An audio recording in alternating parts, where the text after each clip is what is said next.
You're listening to Rocket Night. Are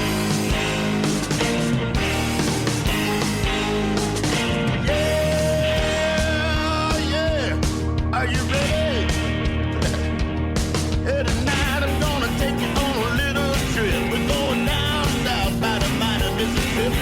I'm gonna take you to a place where lights never dim. Bring your mother, your brother, and your best friend. I'm gonna show you where they dance out in the street. They'll tell you all about your body heat. Not gonna talk about it, just gonna do it. Get on down if you feel good. Get on down. Brilliant. Well, hi there. My name's Simon Shoulders, and I'm very lucky this evening to be in the company of Dan Patlansky. What a pleasure. Pleasure to be here. So, renowned blues guitarist, storyteller, and songwriter. How long ago did you release your latest album? The latest album was, believe it or not, a year ago. And we're still on the road with it, yeah. But you've also got a single release more recently, haven't you? Yes, which was released maybe 2 weeks ago, somewhere in that region, yeah. Well, so interviewing isn't something I normally do. I'm usually a photographer. I get to hide behind the camera and watch someone like you do your thing on stage. Yeah. But it does mean I'm fascinated with images. Right. So the first thing that struck me about your album was actually the artwork, the cover. So you've got this sort of image of a desert plain, big like leaden dark clouds, and in the middle of that you've got a smartly dressed gentleman on his knees, head in the sand, on fire. Yeah. So you can't see his face. The album cover. The album cover. It's a really strong image. You've got desert plain, you've got Yes. these dark clouds, and in the middle of this this scene, this very desolate scene, you've got a smartly dressed gentleman in a suit, on his knees, hands on the floor, head buried under the ground, jerry can next to him, matches, and he's on fire. Yeah, so... What's going on there? So what's going on there is, the inspiration, just the general feel I wanted is I'm a big Pink Floyd fan. That's one of my favorite bands of all time, right? And the reason I got into Pink Floyd, the reason I started listening to their music is because their album covers were so intriguing. I looked at an album cover and I went, I want to hear what this music is because, the album cover was so intriguing. So I wanted that. I've always been a big fan of that artwork. So the story behind the album cover is, the album's called Introvertigo. I'm an introvert by nature, I would say. So the guy with his head in the sand is kind of like someone trying to hide away from the world and society. And the fire on his back kind of symbolizes, my self-destructive side. And I suppose we've all got a slight self-destructive side to us, you know what I mean? Just kind of catching yourself on fire and for whatever reason there might be, So that was really, the image that came to my head when the album title Introvertigo came about. Yeah. So I'm really intrigued by the Pink Floyd link, because as I was listening to your album today, that was actually something that sort of popped into my head, because it seems that there's a really broad palette of influences going on there. So can you take me through a little bit of that? Yeah, so Pink Floyd was like kind of my first love, if you will, when it came to music, right? First real love. Still are, Fair, yes. A strong love of mine. But obviously another huge love of mine is the blues, Mm-hmm. So Stevie Ray Vaughan, Hendrix, the psychedelic blues thing, and the old blues guys like B.B. King, Albert King. Those are massive influences on me too. And for a very long time I was a classic blues player. That's what I played. That's all I wanted to play. That's all I wanted to listen to. About 5 years ago I kind of said, hold on, I've listened to this whole host of music, and I've got, through my whole life, let me kind of start bringing some of those influences into the blues. So I think what I do now, it's blues-based, always will be blues-based, it's my first love, but, the guys like Pink Floyd are a massive influence on me, so I thought, well, why not bring some of that essence more into the music, and if it's a classic rock thing, like a Zeppelin thing, bring just the essence of it more than, you know what I mean, just into the blues and try and mix it up in a big pot of gumbo and see what comes out on the other side. Yeah, because you sort of feel in the album that like the first and last track really sort of anchor it as like really nice, big, solid, muscular rock kind of songs, and in between you get to sort of take a bit of a journey and try out different things. Yeah, so I mean, I've always kind of tried to forget about the genre, you know, and I think when you're recording or writing for an album and you've got the genre of the music in your mind, I think that's fairly limiting, you know, because then you start writing songs in that box. Yeah. And for me, it's, you know, as I say, everything is based in the blues, but I definitely wouldn't say the album's a traditional blues album, and there's a lot of blues police, I say in inverted commas, out there that come to shows and say, this is not blues. And I'll say, well, it's definitely my version of the blues, it's definitely not classic blues, yeah. Yeah, I think you use those very words in Bet On Me, don't you? The blues police are That's out there. exactly, and that's exactly what that song's about, yeah. Yeah. So one for the critics there, potentially. Yeah, I mean, for the most part, I mean, you know, the album's been all albums have been received well, and you know, my kind of brand or style of blues has been received pretty well. But it's not really the critics, like when I say critics, like journalists that I've had troubles with. It's really the blues police are those people that have blues ended for them in 1959. That's as far as blues evolved for people like that, right? Okay. And for me, every genre of music needs to evolve to stay alive. It really is. It's, you know what I mean? I'm still a classic blues fan. I still listen to classic blues all the time, and there's still current artists doing the classic blues stuff, and they do it brilliantly. I'm just not one of those people who can do an hour and a half show of classic, straight up blues for an hour and a half and keep people's attention. That's not. So you want to mix it up a little. Yeah, and you know, bring other elements in, and that's the exciting part for me about it. Yeah. Because the track for me, the second track was Poor Old John, sort of struck me as one of the most bluesy. Yes. And it's a really interesting story there. Cause, yes, yeah. Whoever's singing that clearly isn't happy with someone. What's the story there? So, well, the story on Poor Old John is, it's kind of like a fictional story that I kind of, you know, little story that played out in my own head about, you know, a guy that suspects his wife is having it off with someone else and is smelling the other guy on the sheets of the bed and they'll be held to pay pretty much, to cut a long story short at the end of the day. And, I could say for me it's a tongue-in-cheek song, right? Yes, so very much. It's as close to the classic blues thing. The old classic blues guys used to write about whiskey and women, and I thought, let me bring the album back to the blues by doing a song like that. I could say that's a lot of fun. Yeah. And you talk about the Pink Floyd influence. Well, it was Still Wanna Be Your Man that was the track that really the sort of long arcing chord progressions. Felt very Floyd.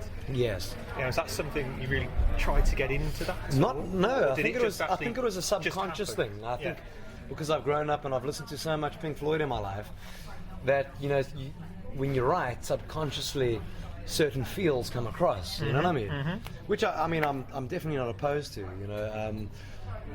As I say, a big Floyd fan, so that I consider to be almost the slow blues on the album. Yeah. But it's not a traditional slow blues when it's a 12-bar slow blues, or in music theory, it's a very, very different chord structure and to a normal slow blues, but I consider that the slow blues for the record, and to me it's my favorite song on the album and the favorite song for me to play live.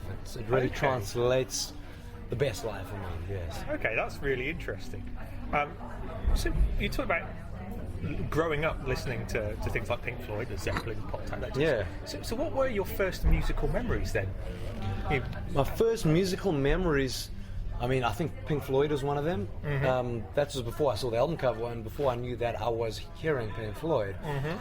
But my parents had an extensive music collection. They really did. And that's where, I heard all this stuff. And Hendrix was a very early, when I think about it, was a very early sound. Hendrix. Something that drove you to pick up the guitar. Yeah, and Clapton was an early sound. Gary Moore was an early sound. Okay. And my folks, I listened to that constantly, and even to points of like Oscar Peterson, the jazz pianist, who's definitely one of my favorite musicians. That was definitely a song. A sound of my youth, because my parents listened to a lot of classic jazz and even fusion, like Weather Report and stuff like that. So it was quite a vast variety of of music, you know. So there's always been a great deal of breadth there, even though your first love might be the blues, yeah, it's, and the guitar. sure, But there's a lot there. without a doubt, yeah. So, recently released "Son of a Faith" as a single. So why did you pick that particular track from this album? Well, that particular track might sound very unartistic, but that one is the most requested song we get. Okay. Yeah. The song that does the best on Spotify and places like that. So we kind of thought, that seems to be that's a good reason. That's the one we should do. Yeah, that's the one we should do. Yeah. And but you've also already said that "Still Want to Be Your Man" is your favourite to play. That's my favourite. What it is because of the nature of the song, I find as an improvising musician, it's the easiest platform for me to express through. Okay. Is the slow blues. There's a slow blues platform. It's always, since I was a kid, the slow blues in the live set is always the one that I enjoy playing the most. Okay. Yeah. See, your earlier, and forgive me if I'm wrong with this, but your Yes. earlier albums are very much based on sort of acoustic guitar work. It was the one. It was the album called Wooden Thoughts, which we released in 2013. Okay. Which was the first acoustic album I've done, and yeah, I mean that's just obviously a different side, of what I do. I mean, back home, we once or twice a year do a month-long solo acoustic tour where I'm just on an acoustic. Wow, okay. And this, we actually, to this point, that's all I've done this year in South Africa is the acoustic tour, and we're starting the electric stuff. Yeah, we started a mix couple. it up. Yeah, there we go. Yeah. Yeah. Because I was sort of reading a bit about from your blog of your tour with Everlast. Yes, that was very interesting. Yeah, it sounded like an incredible character to play with and go on tour with, but also something that led to your album title, didn't it? Yeah, so I mean, it was the very, very first show I did with him. It was I think a 6-show tour in Germany, and the first show was in Munster, Germany. So I think it's like a little student town. We're playing for about 1,000 people there. He was also doing an acoustic tour. Yeah, yeah. And I did my set. It was the first one. Relieved to kind of get it over and done with and get that first one under the belt. Yeah, of course. Yeah. He got up there in front of 1,000 people, started playing, and I think it was song 3 or 4. He played like a quiet ballad, and everyone was dead silent except for 2 guys in the back of the room who were having a fat conversation. And he stopped the song midway in words that I'll leave to the imagination. Pretty much said, "Shut up or get out." The guys in the audience proceeded to argue with him about this, and Everlast is quite an intimidating looking guy. Yes, and yeah. He's kind of the real deal Yeah. gangster, Uh-huh. a real deal. And they had a 20-minute argument in front of 998 other people, very awkwardly standing around over the mic, and it got quite offensive, and people's mothers started getting involved, insulted. Wow. Okay. And eventually jumped off the stage and tried to kind of lynch these guys. He didn't get there. And I mean, obviously that's pushing it a bit too far in my opinion, but I took a lot of inspiration that he stood up and said, "You know what, you've paid all this money to come watch me play. There's 998 other people in the audience Also come here. who've also paid Yeah. good money and want to hear the show. And there's time to be loud, and there's time not to be loud. There's Yeah. and he stood up for that. And obviously, I think any musician in the world has experienced that a million times. So I thought I took a lot of inspiration that he just stood up and said, "I'm not continuing until you get out," type of thing. And so we called the album "Dear Silence Thieves," which is a letter to Silence Thieves. You know what I mean?